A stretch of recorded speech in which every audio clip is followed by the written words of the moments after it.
I'm Jackie Michelle, and I'm the Director of Innovation and Intellectual Property here at UTPA. And I'm so excited that you're all here today. Technology-based economic development and technology entrepreneurship are very important to me, and I'm excited about the possibilities of it. I'm excited about today.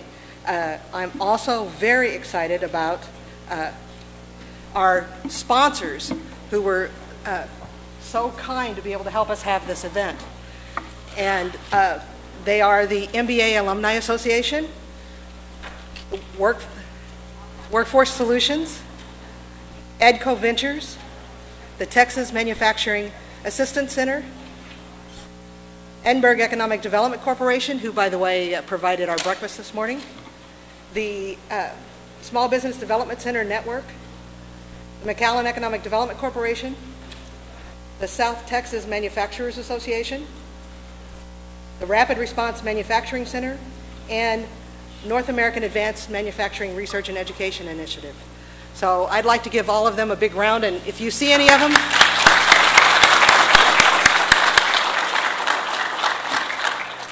tell them thank you. Okay, why are we doing this? This is one of my favorite slides. There's a gentleman named Walt Tribula who did this exercise, and it's a busy slide, but the whole reason why I'm interested in technology-based economic development and trying to support it is, if you look at where the bottom of that red arrow, you see the McAllen Edinburgh FAR MSA. And while we do really well in employment and creating jobs compared to a lot of the other areas, the one thing that we need to work on is improving the level of the jobs that we have available in the area. So increasing the wages for those higher end jobs. So the whole reason that one looks at technology-based economic development, they've shown over and over, the more technology-based economic development you can put into place, the higher the probability is that you can increase those wages. So my goal, before I die, is to see that circle move into the upper right quadrant. So, and if anybody wants to discuss this more, they can let me know, and there'll also be a link to all of the presentations here off of the OIP website, and everybody who registered that we have an email address for, we'll send it to them. And so I think that without further ado, I'm going to introduce my colleague, Mr. Kyle Gramley, who is going to be our Master of Ceremonies today, and going to introduce our speakers and make a few comments. Thank you. Good morning, everyone. All right, I heard we ran out of coffee, but we did provide you breakfast, so good morning, everybody. All right. We're running a little bit, got started a little bit late, so I won't take too long. I'll get straight to introducing our first speaker. We have in this region, because of our geographic location, we are very close to Mexico, and that provides this region with some sustainable competitive advantages. Some of those advantages translate very well to entrepreneurship, and that's what we're here to speak about today, and to provide you with some information and guidance on where to look at when you're evaluating opportunities in entrepreneurship in the Rio South Texas region. Somebody who understands these competitive advantages, which include getting to market very quickly with manufacturing and direct labor, is Ms. Kimberly Watson-Hemphill. Kimberly Watson-Hemphill is a co-author of the book Fast Innovation. She is also a faculty member at the Acton School of Business, and she is a partner with Firefly Consulting. So without further ado, Kimberly Watson-Hemphill.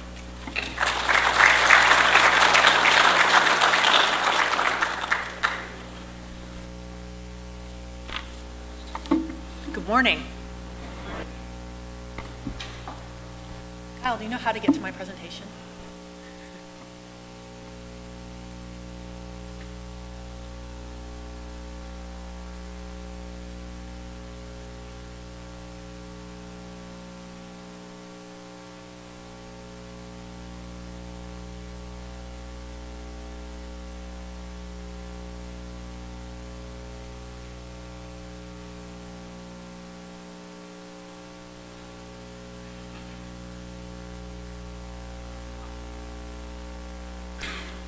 So pretend that didn't happen. Good morning. Thank you so much for inviting me to be with you today and to discuss my favorite topic, innovation. This trip to McAllen and also to Reynosa yesterday has been so very interesting because it combines a number of things that I'm really passionate about: innovation and entrepreneurship and manufacturing. Before I get started, I would just like to take a moment to thank Jackie and Kyle for organizing this event and being such great hosts.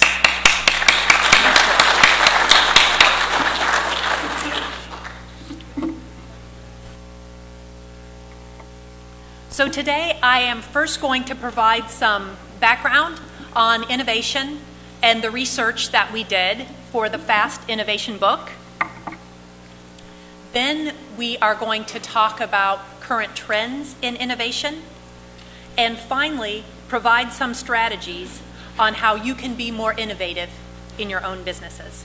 And we will have plenty of time for question and answer at the end.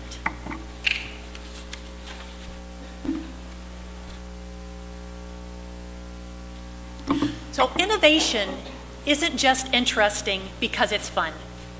It is also interesting because it is so vitally important to the health of our businesses and also our economy.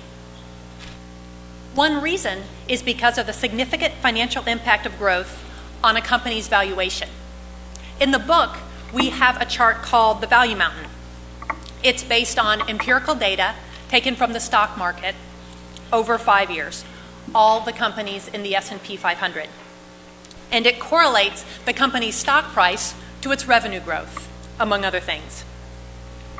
The empirical data shows that companies that the market believes can sustain high growth rates over a long term can receive extraordinary valuation. And this is data that is supported by many other studies. However, study after study also concludes that 90% of all publicly traded companies have proved unable to sustain a growth trajectory that creates shareholder value for more than a few years. So innovation is important, and it is also very challenging. Here is some updated data from Harvard Business Review this fall. This data also shows that firms that consistently generate revenue growth from innovation can earn significant financial rewards. This study compared those of the Fortune's Global 500, which turned in average annual returns of at least 5% organic sales growth over 10 years, with those that did not. Those firms had shareholder returns that were almost double the rest of those of the Global 500. So we know that this is important. To be an innovative company, the first innovation imperative is to develop differentiated products and services. So what does that mean? Differentiated products are those which provide unique or superior customer value, command a premium price, generate a premium profit, or significantly increase market share. Highly differentiated products have an 82% success rate in the marketplace, compared with 18% for Me Too offerings. To generate those kind of interesting returns that we're seeking, the innovation process has to identify customer needs that are highly valued and satisfy those needs either before a competitor does or better than a competitor does. We intuitively know that this is true. Let's take a simple product and a simple business model, the donut and the donut shop. My first job out of college, I had a position in new product development in Austin.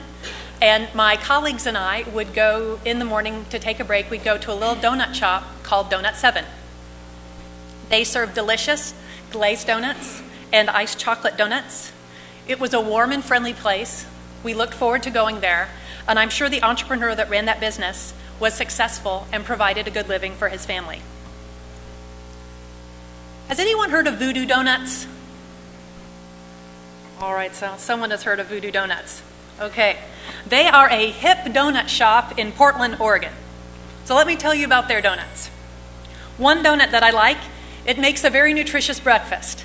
It is a glazed donut iced with real maple syrup and 2 strips of actual bacon. their namesake Voodoo Donut. It is a chocolate ice donut shaped like sort of an evil doll. It comes with a pretzel stick that you can use to impale it. And when you do, the donut bleeds raspberry jelly. Take that, Krispy Kreme. These guys have been on Letterman, Good Morning America, and many others. They have defied convention and have come to market with a really unusual product.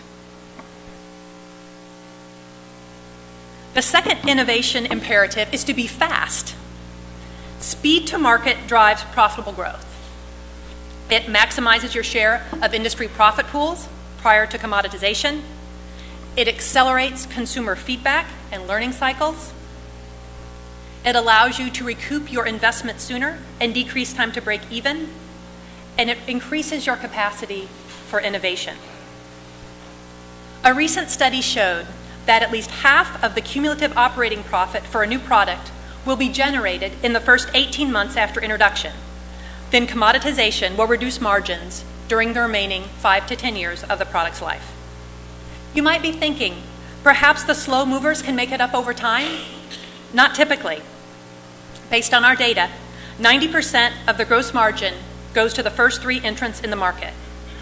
Late entrants frequently do not earn enough even to repay for their investments in development.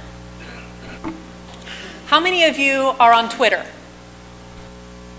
A couple people on Twitter. So I follow the CEO of Zappos on Twitter, and I recommend him if you're looking for someone entertaining. Zappos.com is the online shoe retailer famous for its unique culture, its impressive customer service, and making all new employees spend their first 2 weeks working in the call center. Their CEO is very entertaining on Twitter. One day he posts, "I just met a consultant who specializes in fast innovation.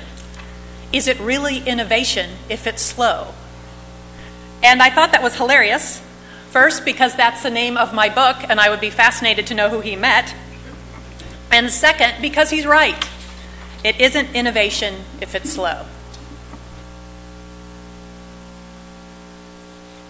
Let's talk about some current trends in innovation.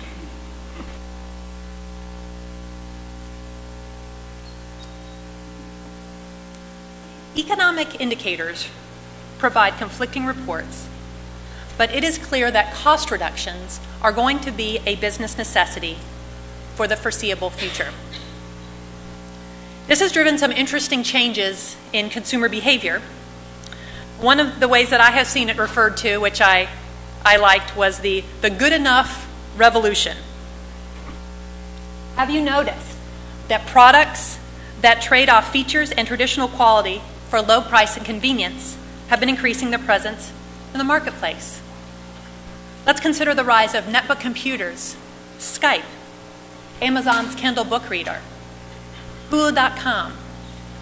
They're all innovations in convenience at low prices. Hulu. Who in here has watched something on Hulu? Okay, a few people. Most TV is going towards higher resolution and higher quality images. Hulu is low resolution, but it's TV on demand, the ultimate inconvenience, and it's free. Hulu has grown from 63 million total streams in April of 2008 to 373 million streams in April of 2010. Netbook computers, this image is one from Best Buy, costs $300. It's designed for surfing the web, email, casual computing. Traditionally, we expect each new computer to be more powerful. This one has much less computational power, but it's really cheap, and they're doing well in the marketplace. With Skype, you get free calls over the internet if you're both on Skype. Low-cost calls from Skype to phone. With our cell phones, we are generally looking for better quality connections and fewer dropped calls. The quality with Skype isn't fantastic, but you can't beat the price. I know with our family, Skype allows us to communicate with a charitable organization that we're involved with in India for free. It provides a level of communication that we would never have been able to achieve before at a shockingly good price.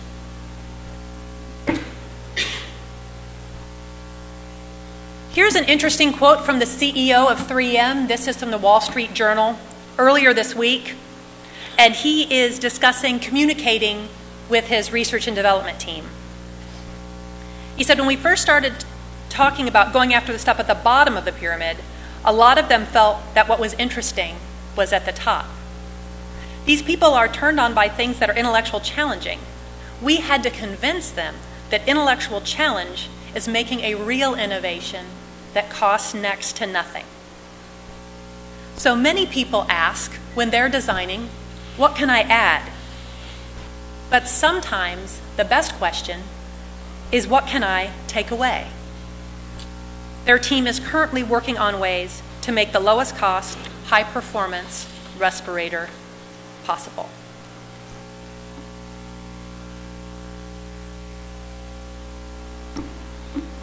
There are many different ways to take cost out of products. I know that one that we'll be hearing about later in this session is the significant financial benefit of maquila manufacturing, and I'm really looking forward to hearing that presentation. One of the ways that we have helped companies take cost out of products is using a methodology that I call the product cost reduction Kaizen. Kaizen is Japanese for continuous improvement, and Kaizen events are focused sessions where a team works together on a specific improvement goal. The workshop is a focused 2 to 3 day event, leveraging just best practices as applied specifically to the goal of product cost reduction. It begins with understanding the current state of the product. What is its cost structure? What are the current issues? The next step is to understand the voice of the customer and competitive positioning. What feedback do we have from our customers? How is the product performing in the marketplace? We use tools such as quality function deployment and other analysis tools. Functional analysis identifies unnecessary parts and things that could be combined or discontinued. Best practices in design for manufacture and assembly provide an opportunity to address scrap, warranty, and quality issues, and also to manufacture at a lower cost. The workshop concludes with solution generation and project selection. In the spirit of Kaizen, as many action items as possible are completed the few weeks following the workshop.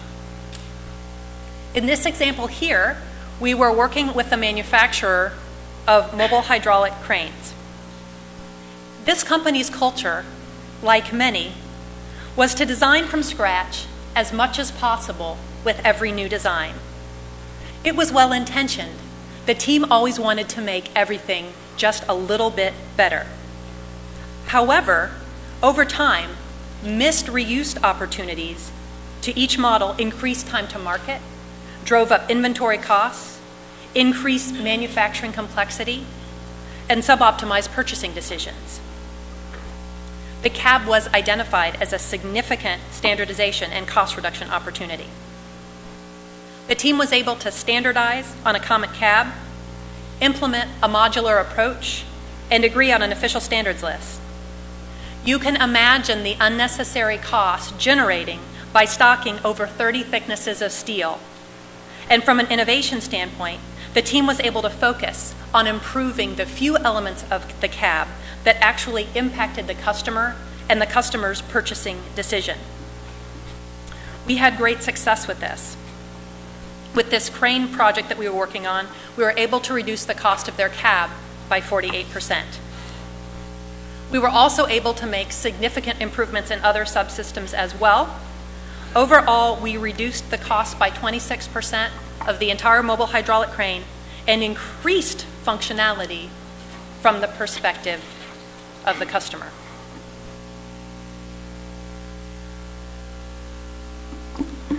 Another trend related to cost reduction and our economy is global reverse innovation.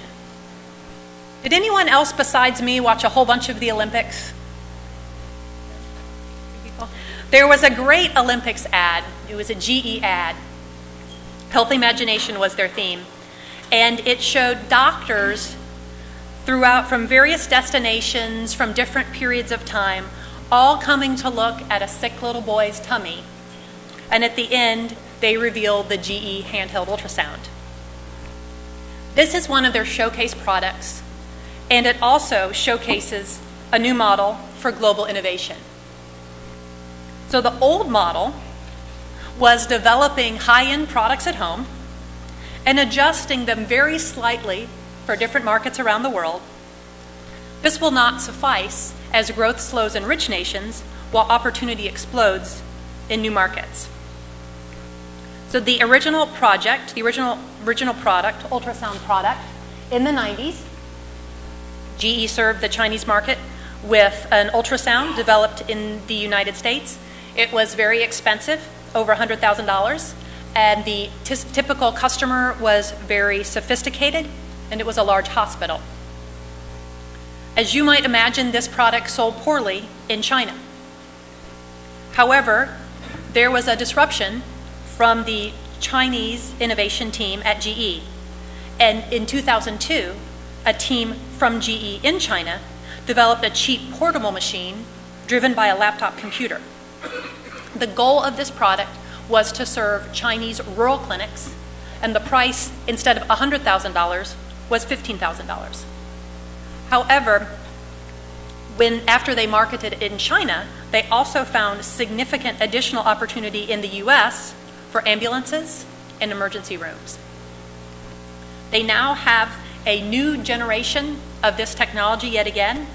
It is the pocket ultrasound, which is scheduled to come on the market from GE later this year. This innovation in the ultrasound has expanded the global ultrasound market from $4 million in 2002 to $278 million in 2009. It will be very interesting to see how global reverse innovation plays in your market here with your location so close to all of the innovative talent available in Mexico.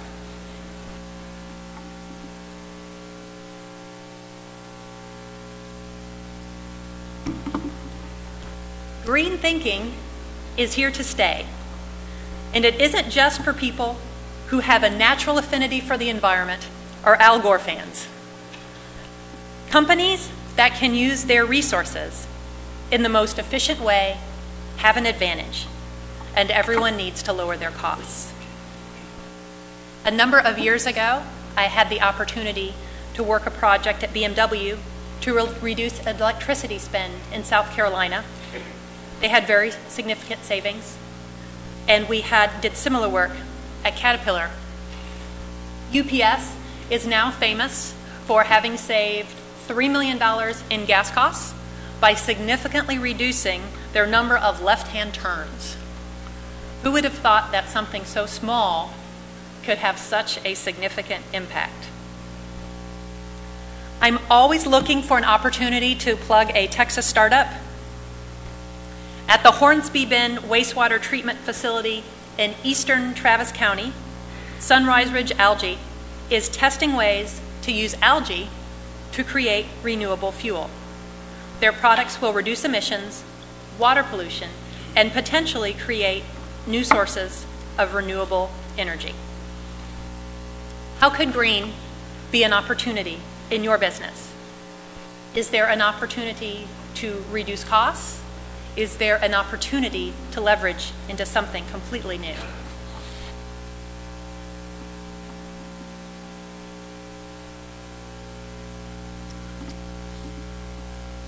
Mass customization and reuse offers an opportunity to save costs, help the environment, and provide value for customers. At Kodak, the development of the single-use camera that customers return and the company reprocesses for reuse has significantly lowered Kodak's manufacturing costs. Materials recovered from the recycled cameras can be reused up to 8 times, allowing Kodak to reduce its purchase of base raw material by almost a factor of 8. Since the single-use camera is the most rapidly growing segment of the customer film industry, Kodak's cost reduction strategies have directly resulted in an increase in sales. In a year, Kodak recycles over 100 million single-use cameras. These products also provide an opportunity to offer something unique for customers. Cameras are packaged for holidays, customized with names for weddings. There are even underwater single-use disposable cameras. At Xerox, equipment remanufacture and parts reuse is a fundamental component of Xerox's strategy to achieve its goal of waste-free products. By building the concept of modularity and easy disassembly, durability, reuse, and recycling into product design, Xerox works to maximize the end-of-life potential of products and components. Today, 90% of all Xerox equipment is remanufacturable. Xerox is saving several $100 million a year through equipment remanufacturing and parts reuse.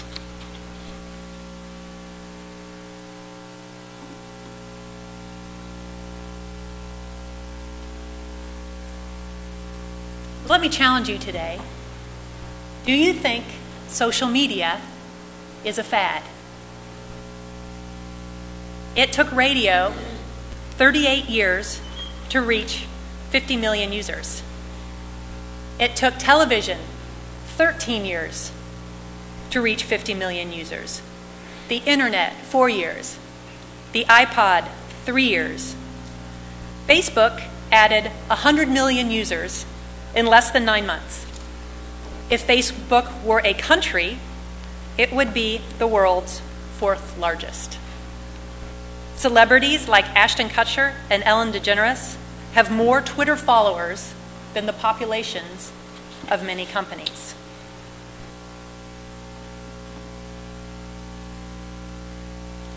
Statistics consistently show that social media is bigger than you think, and it isn't only for the young. 25% of search results for the world's top 20 largest brands are links generated to user-generated content, not their content, user-generated content. 34% of bloggers post opinions about products and brands. 78% of consumers trust peer recommendations, while only 14% trust advertisements. Who is taking advantage of this? Companies of all sizes. Consider Southwest Airlines. In addition to your typical updates about routes and flight information, you might have come across a video about a rapping flight attendant. It's not your everyday corporate Twitter account. The video caught Southwest's attention after a customer filmed the video on a plane, uploaded it to YouTube, and tweeted it out. Southwest saw it, thought it was hilarious, and retweeted it to all of its followers. That's because Southwest has been paying careful attention to how their customers interact and respond to them online, and they've decided that being fun and personable, in addition to helpful and informative, is what their customers want from them. On a given day, they use their Twitter account to share news and information about Southwest, inform their customers of flight delays and other weather issues, and route potential customer service inquiries to appropriate internal team members so they can assist. On a smaller scale, a coffee shop and cupcakery, Caprimo, in Austin, Texas, uses Facebook and Twitter to post coupons, communicate new offerings, and they recently posted a customer inquiry to get feedback on a name choice for a new orange-flavored cupcake. The name was Agent Orange. I don't believe they went with that. I have personally really enjoyed being on Twitter. I've recently had a dialogue about best practices for Kaizen events with an engineer in Russia. At Innovation 360 has consistently fascinating posts on innovation in Dubai. Twitter officially hit 10 billion tweets yesterday, and I look forward to seeing where this new technology and social phenomena will take us in the future.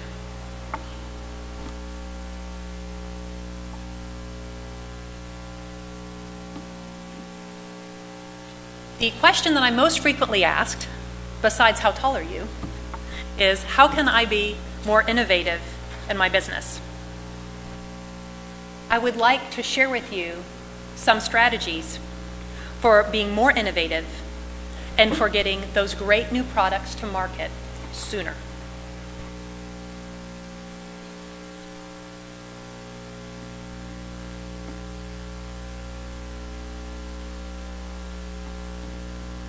What do you think is the most innovative product in the market right now?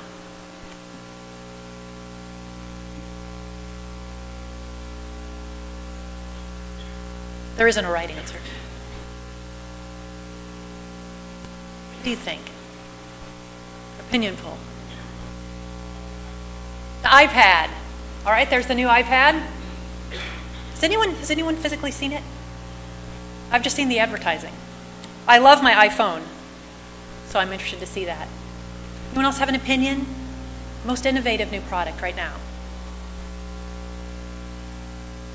Guess no one wanted to be on the spot this morning. But I bet you were thinking about technology innovations. Usually the iPhone comes up eventually. And technology innovations are fantastic, and I love technology. But there are actually 3 different dimensions of innovation that are available to you to drive value to your customers and to your business. In addition to technology, process innovations that create significantly lower costs and operational lead times can be a significant competitive advantage as well.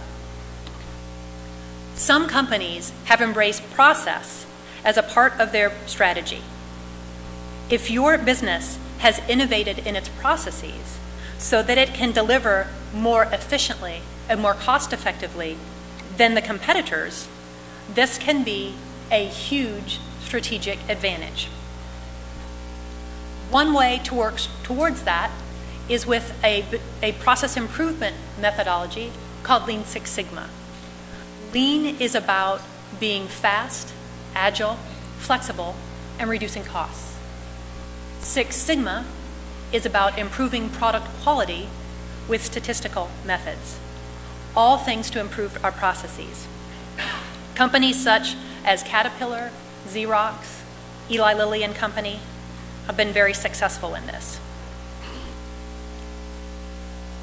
When Dell was booming, Dell's advantage wasn't their computers. It was their business model. They sold direct to consumer, and they arranged to have the money from the customer prior to even making the product. Their supply chain was so good that they could do that and still deliver in very competitive lead times. I understand that the Nokia plant in Reynosa has a similar model. The money has been received from the customer, and the parts have not yet been purchased from the suppliers. Huge competitive advantage. Mentioned the iPad, the iPhone a little bit. Great technology. Did you know that the iTunes store has now had over 10 billion downloads as of February 2010?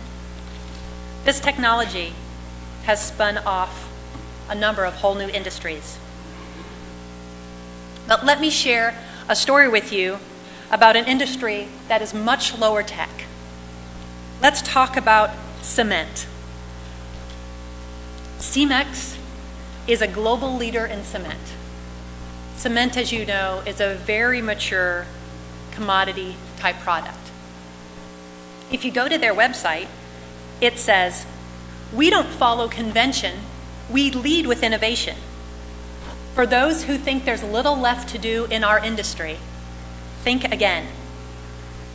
They've expanded into services and logistics by guaranteeing delivery direct to the job site.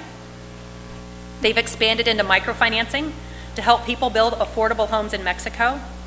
They're helping people and also driving demand for their product. While this industry may not be the most exciting, it is a leader in strategic innovation. You do not have to be in a glamorous industry to have significant innovation opportunities. There are disruptive opportunities in every industry. We even have designer water.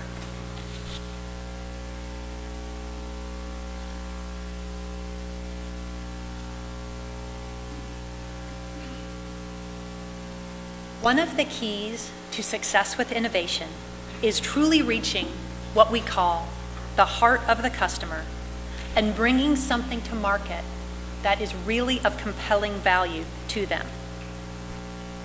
As you're thinking about how to get new customer insights, consider the approach of customer experience mapping.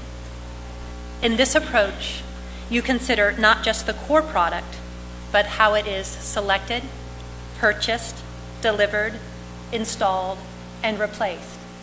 The entire life cycle with your customer, and look for new insights. Another not so glamorous industry where I've had the opportunity to work is construction materials, specifically insulation. They were interested in creating a new product for spray-applied insulation. We looked end to end at the process to achieve benefits to the company, the contractors, and also to homeowners. It turned out that the innovation opportunities were on the application side. With the new product, contractors were able to apply the insulation in hours instead of a full day, which significantly increased their productivity and revenue. And the product was also a significant cost reduction to the customer with the same functionality as the previous product. We use tools such as ethnography and quality function deployment to truly understand the voice of the customer. Risk issues were critical. There was a big concern that the product would not perform as well as the product it was replacing. We took significant care to manage implementation risks and avoid issues with the launch of the product. Advanced design of experiments techniques were used on multiple facets of the product and associated processes to improve performance.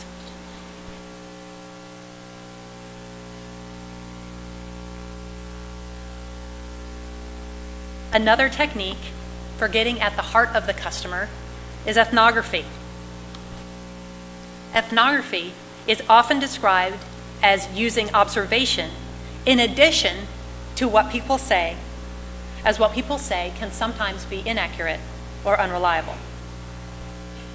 Most techniques have weaknesses, so ethnography pulls together multiple approaches. Most people do not know or cannot express fully what they do and why. A researcher cannot be everywhere at all times, so the act of observing alone can alter a subject's activities. And it is very easy to misinterpret an object without hearing a person's commentary and seeing it in use. So we need a comprehensive approach. I like this example on the slide, which is true, where people generally overstate the healthiness of their lifestyle if asked in a typical survey or focus group. And you would get different information from that compared with what you would learn from observing their actual eating habits and exercise patterns. I knew a nutritionist who was working on a project for Macaroni Grill. Is there a Macaroni Grill in McAllen? Yeah? It's an Italian chain, for those of you who haven't heard of it. So there was an initiative at the Macaroni Grill to promote healthier lifestyles and healthier alternatives. So they did analysis on their meals, and they didn't actually change any of the meals. What they did was they went in on the menu and they identified the few items that were healthiest and designated those as healthy entrees. What do you think happened? Yes, I heard people say it. Sales plummeted. Sales plummeted. It was the same entree. When they told people it was healthy, suddenly nobody wanted it. Right? Their market research had been that people don't come to Macaroni Grill, an Italian restaurant, because they want to eat healthier instead of pasta. They try to show what's healthy. Woo. They said, nobody wants the healthy dinner. So we are going to have to do more than work with traditional techniques to really understand our customers.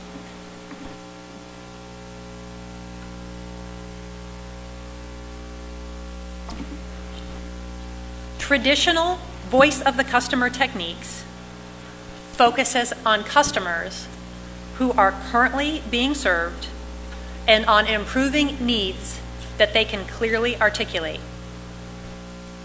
There is much more space for innovation when we are able to explore opportunities for potential customers not yet served and for needs that they have not yet articulated. I'm always looking for a good opportunity to promote a Texas startup. So some examples of companies that are doing really interesting things in this space. Assistemed out of Austin, founded by Hugo Diaz, who I believe will be a panelist later today. They provide customers who are underserved by our healthcare the opportunity for 24/7 access to a nurse by phone. It helps those who need medical care by providing access to nurses, and it is also a very interesting business model. It's just $4.99 a month, charged directly to your cell phone. Upspring Baby provides products for mothers and babies that you never would have thought of.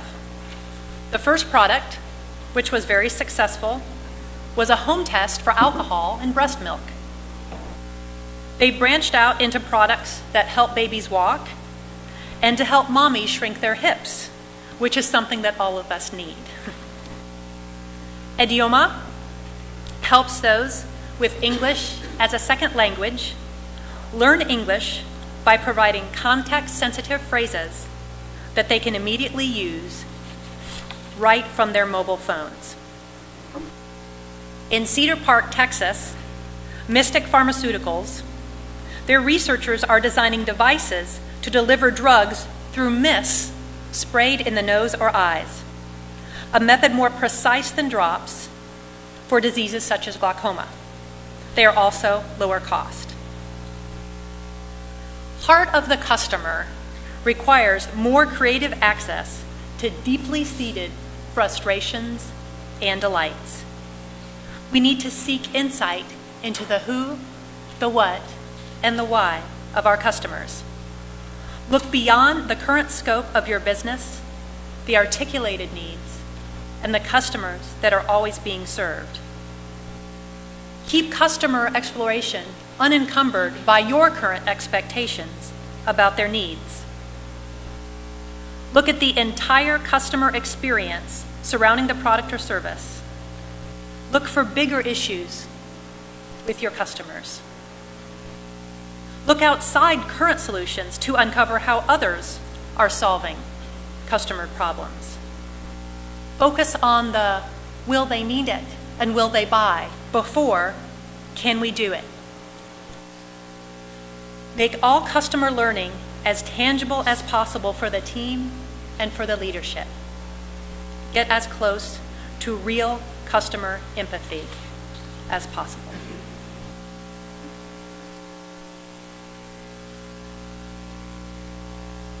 Far too often, we spend too much attention on generating ideas instead of identifying the few key insights that we should be building our ideas on. One of the many ways to generate insights that you can build on is to challenge industry orthodoxies, or the way that things have always been done. Once the orthodoxy has been identified, you'll wonder why these new solutions haven't been implemented before. What is the orthodoxy here that Campbell's challenged?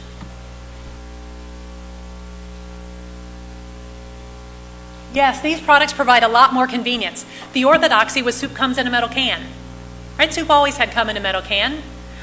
Our innovation, they did different packaging, they did different labels, but soup was always in a metal can.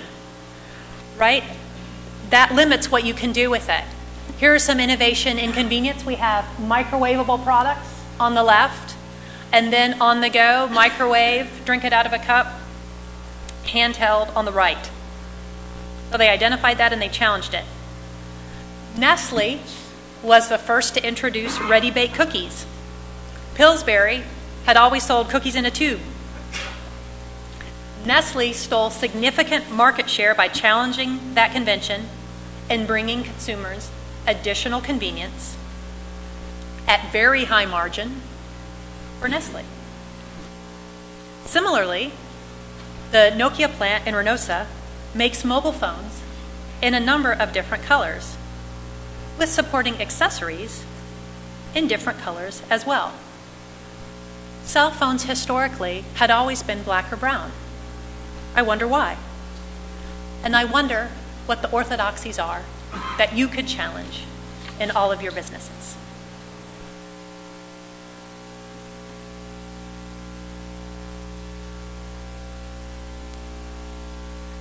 Let's now talk about process speed and how a good process can help. Some people think that the process is the opposite of innovation, that process inherently restrains innovation. I couldn't disagree more strongly. A good process can be your best friend in getting new products to market quickly. Let's consider how good time and portfolio management can be of value to us. Human nature is to want to start everything at once. But let's look at one of the fundamental principles of lean manufacturing, Little's Law. It says that your cycle time, or how long it's going to take to get something done, is proportional to how much work is in the process divided by the exit rate.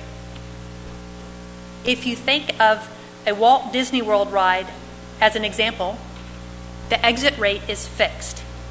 You can load and unload a certain number of passengers per hour. The amount of time that you wait then is determined by the number of people in line. In lean terms, the people are the work in process inventory. Projects work the same way. If capacity is fixed, the time to get the projects completed is driven by the number of projects in process. So we need to focus and we need to prioritize. Human nature says, if we have X number of great ideas, let's get going. If we go with that scenario, we get the scenario on the left. Many slow-moving projects and nothing new entering the marketplace. As contrasted with the scenario on the right, where we carefully prioritized. The same overall time to completion for all of the products, but 2 of the projects were in the market in half the time, generating significant financial benefits for the company. I used to work in a manufacturing facility where the main metric was production starts. What do you think we did? We started. We never missed an opportunity to get something started, right? There was inventory in front of the line. There was inventory along the line. There were finished goods in the parking lot. There was a giant field in the back with half-finished pieces of this and that because we were focused on starts. You know, airlines report on-time departures. What does the client care about?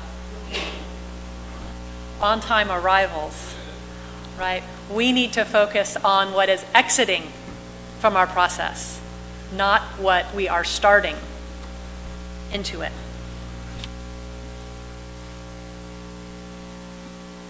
There are a number of really good product development processes out there.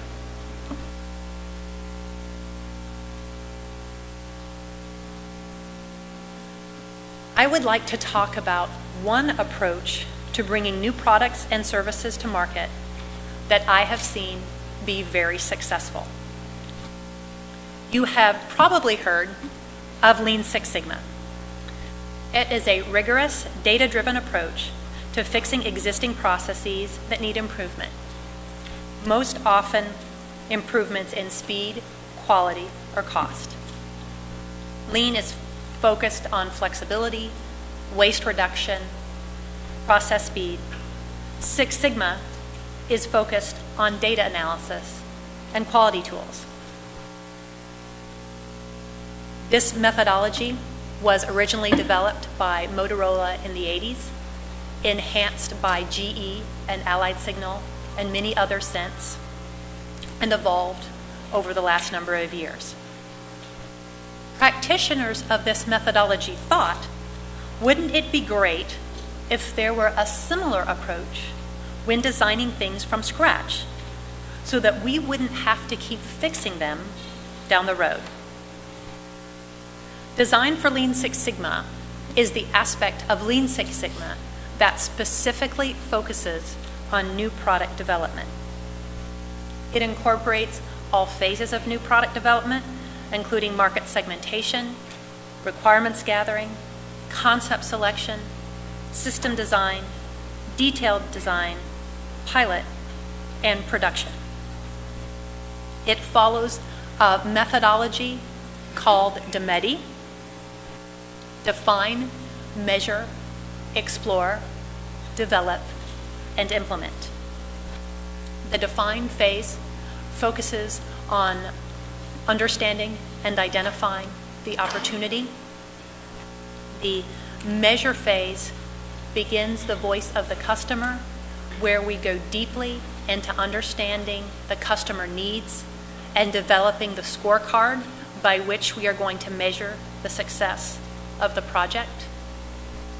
In the explore phase, we look at multiple design alternatives to meet the critical customer requirements and the voice of the business, so that we're really being creative and interesting and looking at multiple opportunities. The develop phase is where we optimize the detailed design with statistical analysis tools, Monte Carlo simulations, design of experiments, design for manufacture and assembly, design for lean, and whatever else is needed to create an optimized product. The final phase, implement, we do pilot, verification, validation, and we transition to production and commercialization. Design for Lean Six Sigma has many similarities and leverages the foundation of systems engineering, but adds a lot of additional tools and techniques as well. Voice of the customer is emphasized throughout design and development to ensure that we have market enthusiasm for new products. Integrated lean methods focus on speed and efficiency. Lean best practices are incorporated throughout, and it is a well-balanced approach that includes both human factors and technical toolkits. Companies that take this approach invest more time and resources up front in understanding the voice of the customer, looking at different alternatives to design, designing for manufacturability, but they save time in the end by avoiding false starts, rework, unnecessary process costs, and products with a weak acceptance in the marketplace.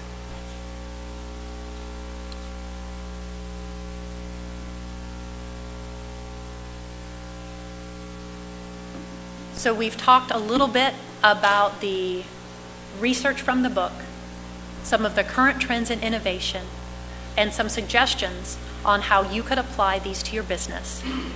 And I believe we have some time for question and answer. Yes.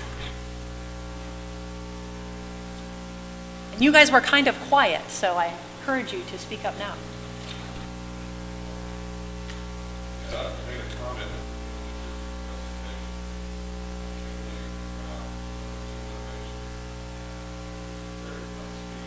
18 months profitability.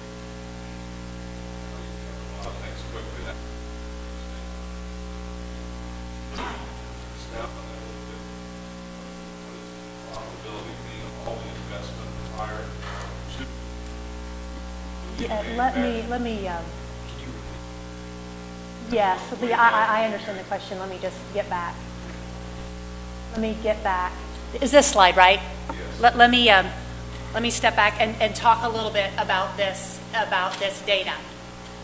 So the point here is that really all of the profitability goes to the early movers,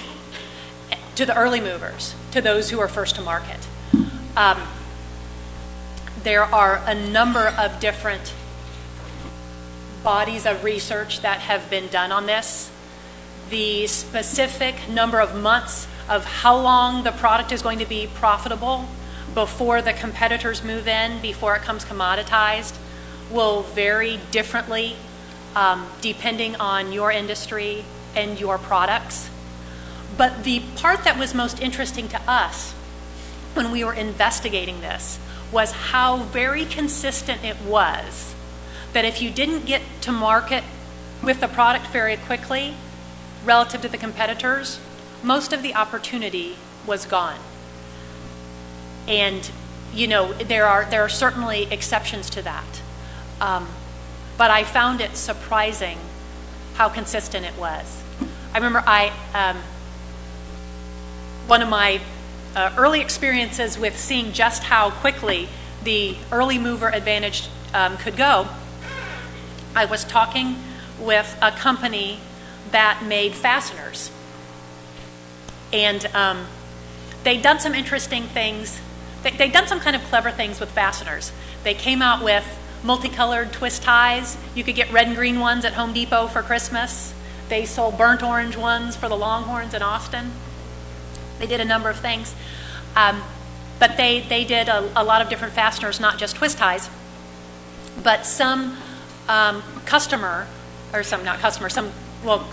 had brought to their attention a new fastener product that a competitor had come out with. So I'm sure there was some delay in that product coming to the market and them hearing about it. But they're like, oh, that looks really interesting. And when we got a little bit further in discussion, I realized that what their plan was to take that product and send it to one of their manufacturing plants who would just reverse engineer it and start making it as well. So there's some time there for the finding it, and there's some time there for tooling and ramping up production and other things.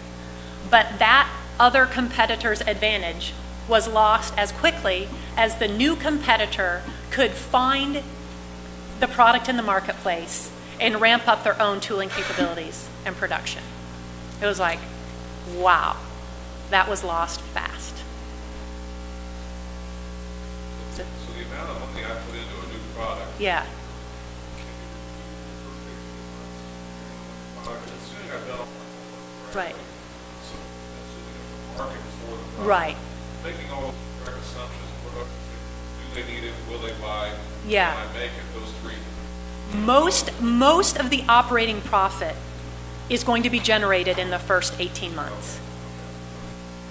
And again, that's going to change. That was an average we had depending on your industry. But we were having an interesting conversation yesterday about Motorola and $700 phones, and how you could start with a $700 phone, but how quickly the bottom would drop out of that, and how fast you would need to bring an interesting new phone to market to always be in the $700 phone market and not be down in the $100 market where we make all the money on the plans and the features and the options. And it's just interesting. I'd love to talk more about that. Yeah. I wanted to ask, you should talk about this.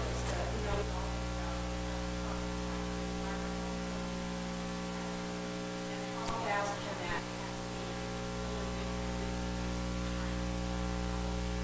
that to our market?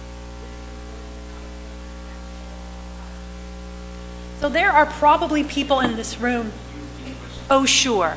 The question was about patents and how important it was to have a patent. Thoughts on patents. And I know that there's an Office of Innovation and Intellectual Property that probably knows, is Jackie here? She stepped out? Because there are probably people in this room that know a lot more about patents than I do. And I was going to give, because I know Jackie does patent filings, I was going to see if she would like to make some comments on patents. What I have seen on patents is that if they're not well written and they're overly broad, they have a hard time sustaining a legal challenge. Also, when you patent, your idea is out there in the marketplace for others to see. So I've worked with companies that specifically did not want to patent because then other people were aware of their innovation. On the other hand, some companies, their R&D metric is the number of patents filed. That one always scares me a little bit, because if you're not in a university, if you're in a company, if the patents aren't directly related to something that the company is going to be commercializing in the future, you don't necessarily just want to be running up the numbers there. I worked extensively in the pharmaceutical industry, which has both actually on the branded and on the generics side, which have very interesting challenges with patents. I mean, if you look at the blockbuster drugs, they're off patent. You can look up the filings, see when they will come off, and then see when the new challenges and the generics are going to enter the marketplace. And the generics whose competitive advantage is low-cost manufacturing are waiting for those drugs to go off patents, or looking at weak patents and seeing if they can successfully mount a legal challenge. So it's very interesting. You also asked about, other countries like, India, China. I mean, there are big intellectual property issues in the global market. Remember, I was working with, and I've been to India a number of times for various business things. I love India. Big fan. But it was interesting with this pharmaceutical product. It was released in India before it was released in the States. And it wasn't released at all. It wasn't the same product. It had the same look, but it was a placebo. There's some interesting things. Yes, did you have a comment? Actually, patent is really Yeah. there are a couple of things. It's nice to have a patent, but the problem is the first thing has to point it out. There are countries where they will circumvent your patent. Oh, yes. Number one. It doesn't matter, even in this country, always we ourselves do it. We go around the patent. Most criteria. Normally in the industry, particularly like biotechnology, medical devices, they are very, very careful, and they don't want to issue patent unless they have what we call IP forest. That is one or two patents, half a dozen, maybe a dozen patents, so that they cannot penetrate one or two patents. That's one of it. Second option is that don't go for patent. If you have got one excellent idea, go for super trade. Just keep it to yourself. Make sure every time body signs the dotted line, say, okay, I cannot talk about it. If you talk about it, you can start out. That's the way they're normally. So, yeah, patent is an important thing. But you have to be very careful. Particularly in the global economy and the global market, there are a lot of issues.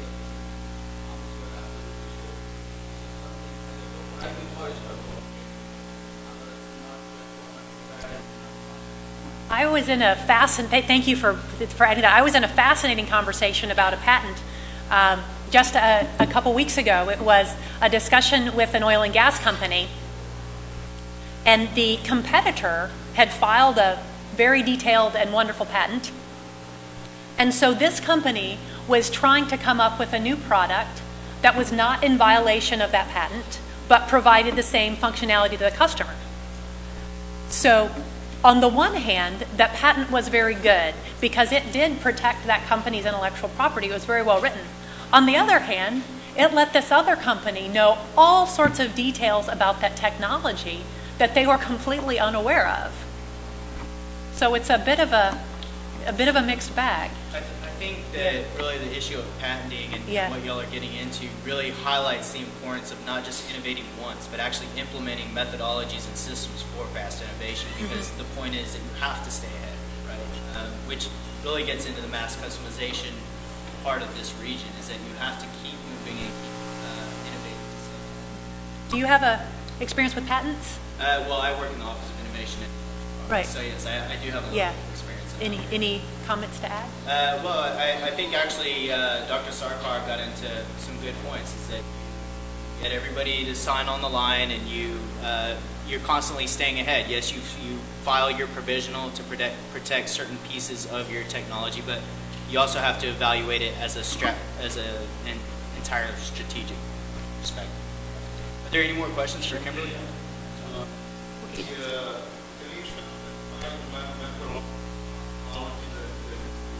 Sure.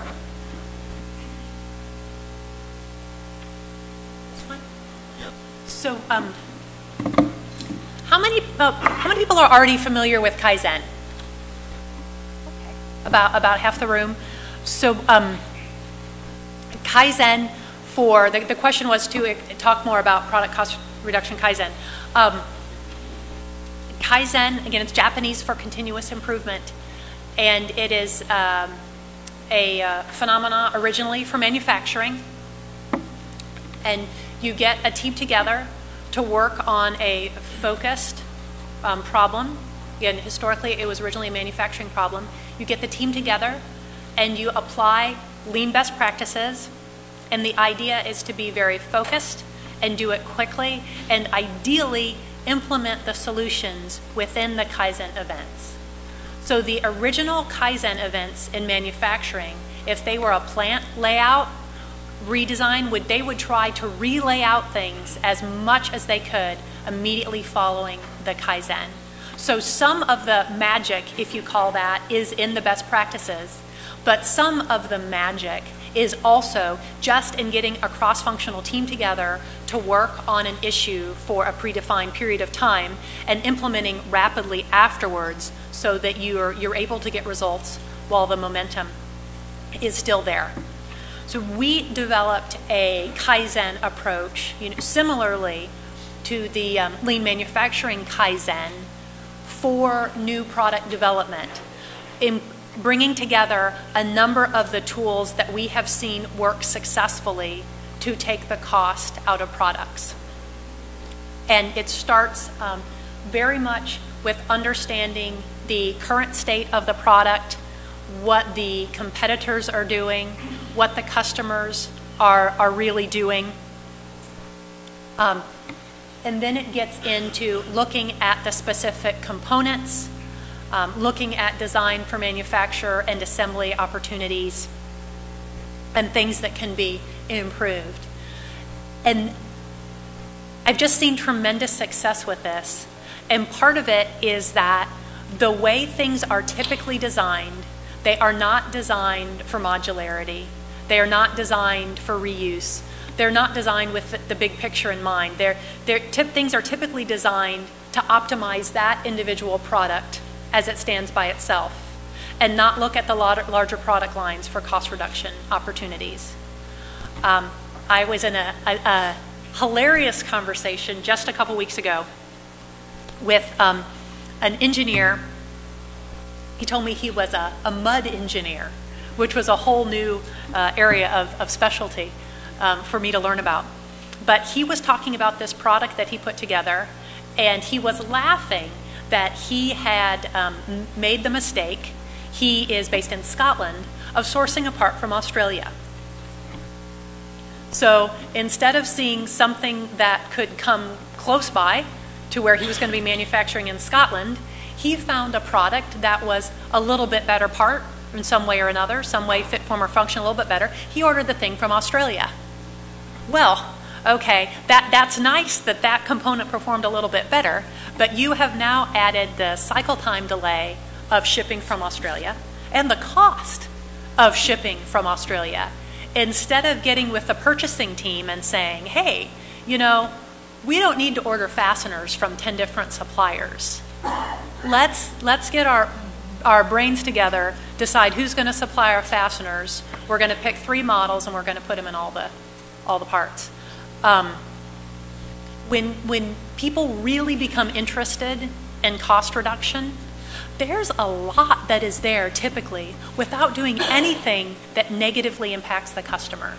People hate the thought of cost reduction because they think that the customer is going to be stuck with something that's inferior. And if they are, then that's not the way to go. But there are a lot of things behind the scenes. When this specific example of what we did here, and it just shows how people are used to what they have and they don't see. I was talking with one of the gentlemen in the manufacturing operation, and you know, when you do Kaizen events, any of this stuff, some people in an organization are really supportive and excited about the opportunity, and some people are not. So in this case, I was talking to a gentleman who was not supportive, and he was telling me that there was nothing that could be done to improve the manufacture of this product. And you know, I didn't want to be insulting. Fine, okay. Can we just run a video? We'll run a video of the manufacturing process, and then we'll have that to use in our workshop. So we got agreement for that. So in the foreground of the video is the assembly line and the manufacturing as you would expect it. In the back is a very large man with a very large hammer pounding weldments all day long because they have a tolerance stack issue and the pieces don't fit together. Right? Nobody really thought of it because that was just how they had always done things.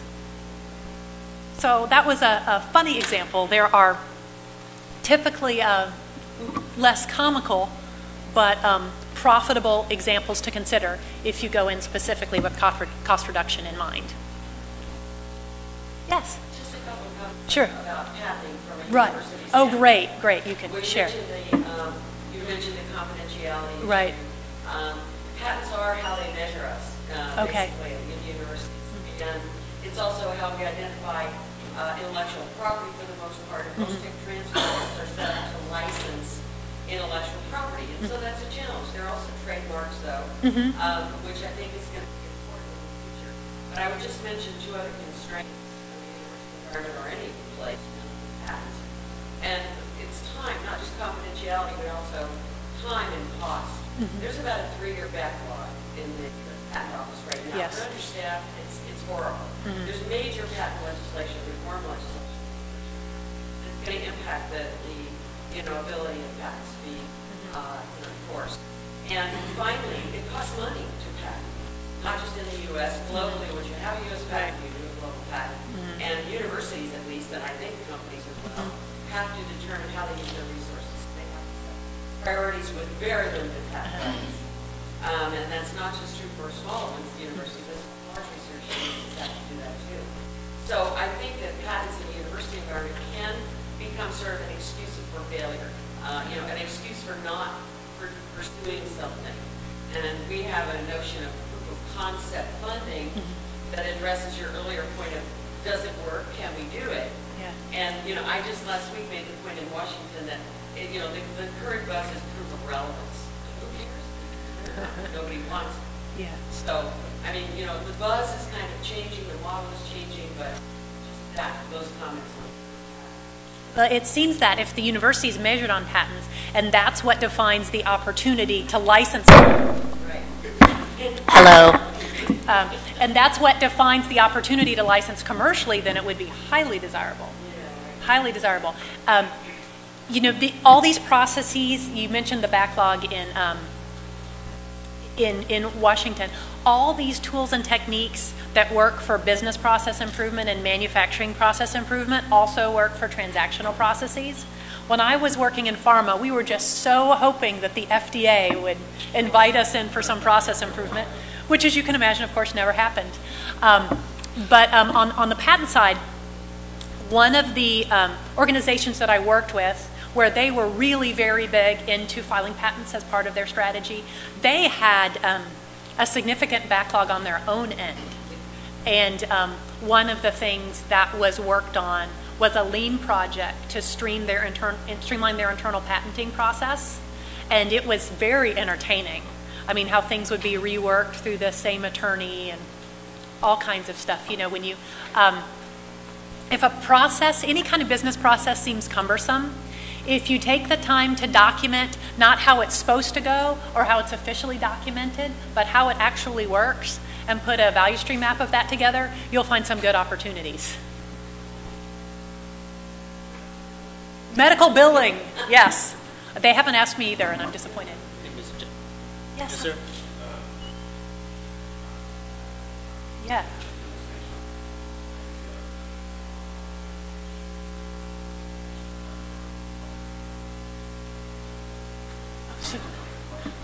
So I have been asked about statistical design of experiments.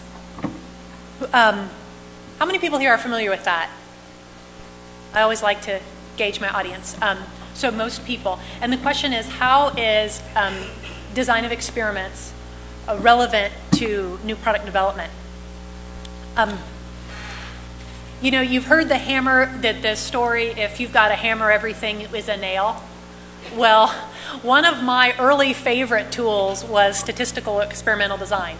And what it allows you to do is, in an environment that is hopefully controlled, you are able to change values in X and Y variables and determine their relationship with an output.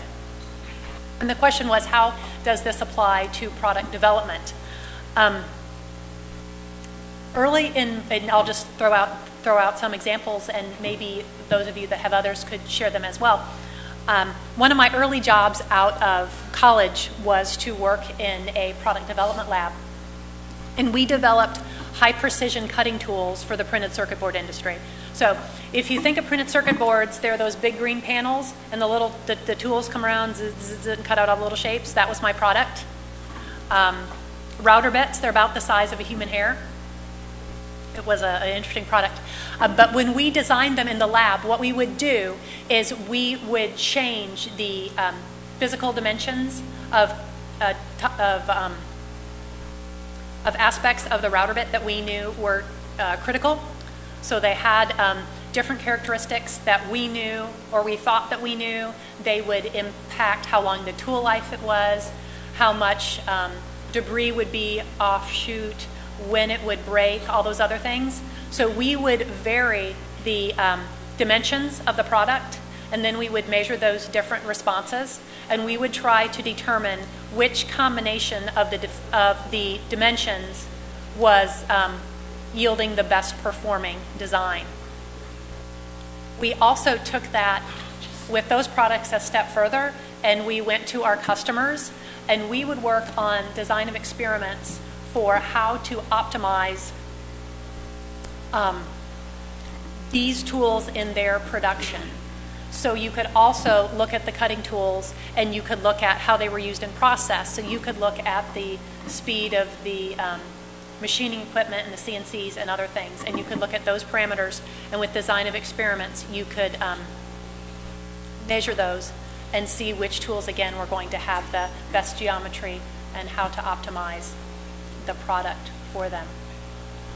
Some of the most unusual applications of statistical design of experiments that I have seen are for transactional processes. You kind of get out there to where the innovation is in design of experiments. You have probably received conjoint studies for marketing, whether or not you've known it. They are opportunities where companies that employ them will want to trade off things like brand, price, different service attributes. I got an interesting conjoint study from a hotel chain not too long ago, and I don't often spend a lot of time with surveys, but I'm interested in design of experiments and conjoint studies, and I recognized it as one right away, so I thought, okay, I'll give you 15 minutes of my time, and I'll take your conjoint study because I'm interested in how the analysis would work behind this. And what they did was they provided different combinations of features and options. So they were different hotel brands at different prices and with different levels of amenities. And they would ask you as a potential customer to rank those different things. What they were doing behind the scene is they were using those ranks as the response for their design of experiment, and they were then trying to categorize your relative importance and the value of things such as price, brand, and various amenities that they were considering. So studies are interesting because the customer always says they want everything free tomorrow, right? But, so that one wins. The we would like everything free tomorrow is going to win. But when you get down into people's second and third choices, it is usually not price that is the most important thing to customers. Price is very important, but there is some other value that the customer is buying that is more important, unless it is just an absolute commodity. So I love design of experiments. If you have interest in talking about that, please grab me later and I can tell you all kinds of stories about when they've been used, and maybe you have some stories of where you've used it also. Thank you very much for your time today.